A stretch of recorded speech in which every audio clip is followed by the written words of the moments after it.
Council regarding taxes and justice. Good morning and welcome. Howdy y'all, I am Charles Johnson. I'm here to actually talk about how our taxpayer money is being kind of squandered on this lie of Portland being a champion for climate change. It seems like every year we actually get an award for being champions of climate change because of the great work of people like Tom McCall back in the 70s and 60s.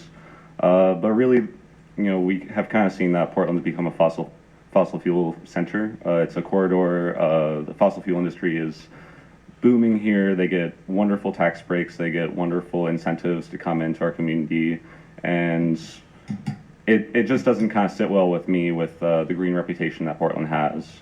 So coming up, we actually have the propane vote that I'm sure y'all are very aware of. I hear it's a win for the climate. It's a win for the environment. But really, it's going to be sending propane from tar sands and fracking operations in Canada that are poisoning indigenous communities' water right through our city, creating a giant blast zone in St. John's. I really encourage you members of City Council to actually take a stand on this vote. This is something that's really important to people in my generation because we're going to have to deal with the effects of catastrophic climate change, and the propane terminal, when it's burned, will contribute to 0.07% of all global emissions of carbon dioxide. Seems like a small amount, but Portland really is the leader on these kind of things.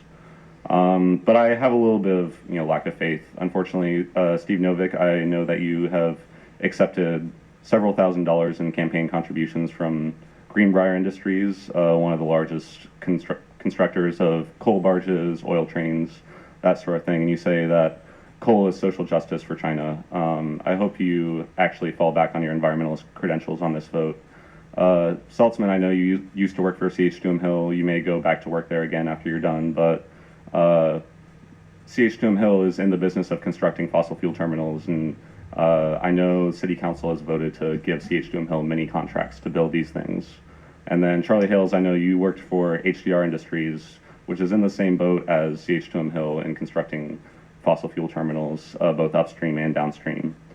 But I think this is an issue of environmental justice and the violation of public trust. So I'm here to plead with you all to actually think about my generation and the effects that it will have on not only me, but my roommate's daughter, who's still even younger than I am.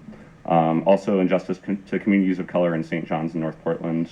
They have higher rates of cancer and lack of access to food because of the increasing drought in California.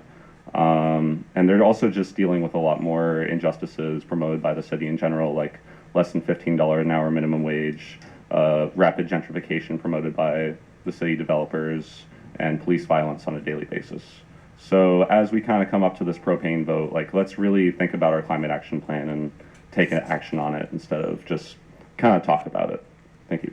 Sir, appreciate your interest in the issue. Actually, we're having a hearing this afternoon on commercial energy benchmarking in order to actually reduce carbon emissions from commercial buildings. So I'm not sure if you're available. That's at 3:30 today. And then secondly, you might want to check, but I'm pretty sure that neither the city or the state has ever given tax breaks to fossil fuel companies.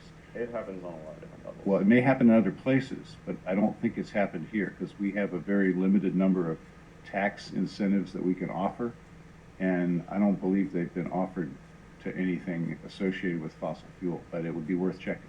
They pollute our climate, which in turn they should be paying taxes on. And oh, that's sure, on tax you bet. exemption. But again, in terms of tax breaks, I think it's pretty important to know when the city's actually giving people a break on taxes. We do it for affordable housing, but I'm pretty sure we haven't done it for fossil fuel. And then don't mandate that the affordable housing gets built. We're working on that. But Commissioner Novick? Sir, and I have a question, which is that right now, people in Portland use propane in their backyard grills. And do you think that and that obviously has to come from somewhere, it's transported here somehow. Do you think that if we choose to deny the propane terminal that's proposed, to be consistent, we should also prohibit the use of propane by Portlanders? I definitely think we should be cutting back on that. I don't think sending propane to China so that we're sending our jobs over to China, because this propane is just going to fuel jobs in China where they have lax labor laws. Unions here in the USA aren't going to be getting those jobs. They're all going to be sent to a place where workers are dying on a daily basis because of lax labor laws, and they're not unionized. So with your like kind of labor credentials, I think you would probably see that it's an important union issue to make sure that those jobs are staying here and not going to China. I just note that actually the union organizations have spoken out about this issue because the building trades would like to get the jobs of building the terminal have actually spoken out in favor of it. So There it's were a also complicated several issue. unions that spoke out against it at the hearing last week. So Good. Thanks. Appreciate you coming. Okay, 373, sorry, 374. Request of Lightning Watchdog